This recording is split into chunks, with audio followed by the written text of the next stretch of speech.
going to see exercise 3F. First one, B sum I have written. Cost of 1 cap 74 rupee 50 paise. What do 3 caps cost? So in this sum they have given unit price of cap, that is 74 rupee 50 paise. They are asking 3 caps cost. So like that, if they given unit price, if they are asking number of things cost, that will be multiplication sum. So cost of 1 cap is 74 rupee 50 paise. So you can multiply by 3 for getting 3 caps cost. So 3 zeros are 0, 3 fives are 15. So 1 is carry over, 3 fours are 12, 12 plus 1 13. So again 1 is carry over, 3 sevens are 21, 21 plus 22. So at last, see the question, 2 digit before they putting point. So answer also 2 digit before we just put point. That is the answer. So next, D sum. Same method. Cost of 1 pencil 0.75 paise. So what do 15 pencils cost?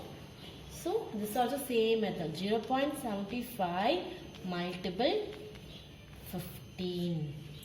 5 5s are 25. So 2 is carry over. 5 sevens are 35.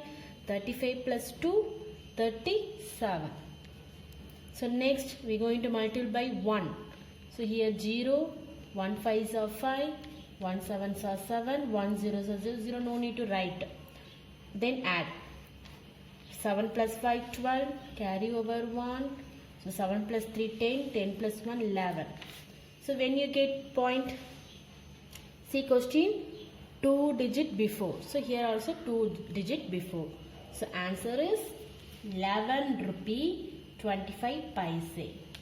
So remaining sum homework for you. Now we are going to see second sum, B sum. Okay, that is word problem. See, Seetal had 500 rupee. She spent 178 rupee 50 paise and she earned rupees 249. How much money does she now have? So in this sum, what they have given? So first she has some money, then she spending some money, then she earned some money. So at last, how much money does she have now? That is the question.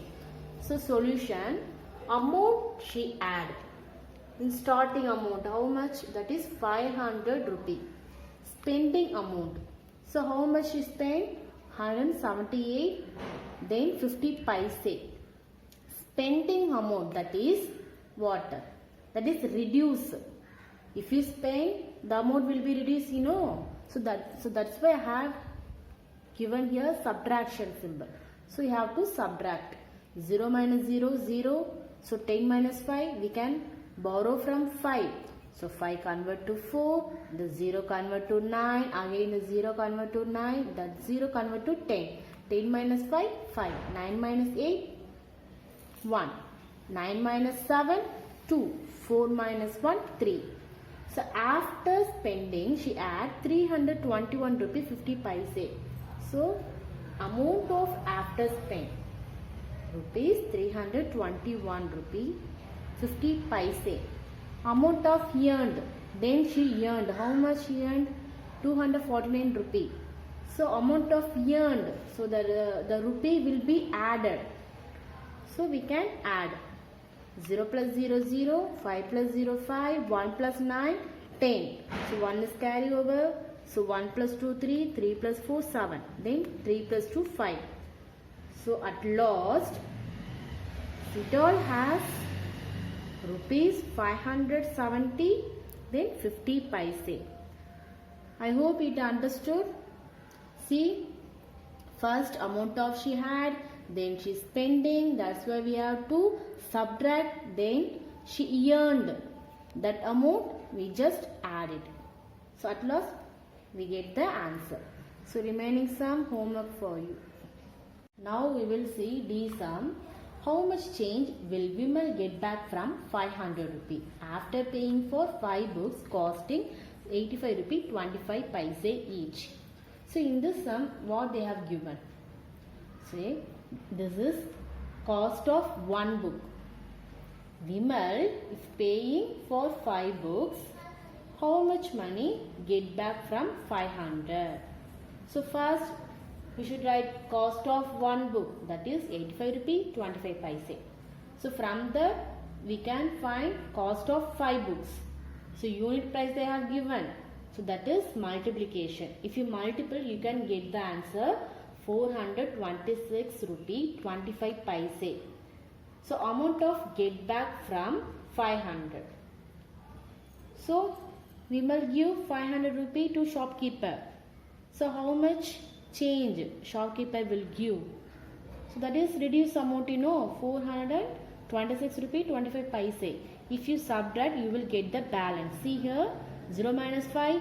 So we can borrow from 5.